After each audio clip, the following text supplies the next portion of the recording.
protest by farmers demanding the implementation of long-pending irrigation projects is continuing in Karnataka's Chikkodi region, with the agitation extending throughout the night in Hukkeri town.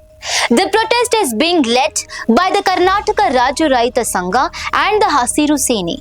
Protesters have blocked Court Circle in Hukkeri and launched an overnight demonstration demanding comprehensive irrigation facilities for Hukkeri Taluk. As part of the agitation, farmers have also blocked the Gokak Sankeshwar State Highway, causing major disruption to traffic movement in the region.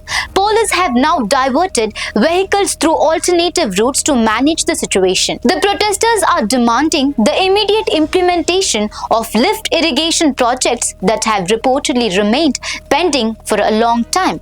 Farmers have made it clear that they will not withdraw the protest unless the government provides official copies of the work commencement orders for the projects. Attempts by officials from the Irrigation Department and the Belagavi sub-divisional officer to convince the protesters to call off the agitation have reportedly failed. Meanwhile, there are indications that the Belagavi Deputy Commissioner may hold further discussions with the protesters tomorrow in an effort to persuade them to withdraw the agitation. So viewers, what are your thoughts on the ongoing protest by farmers demanding the implementation of irrigation projects? Let us know in the comment section. For more such updates, stay tuned to Daily Salar Digital.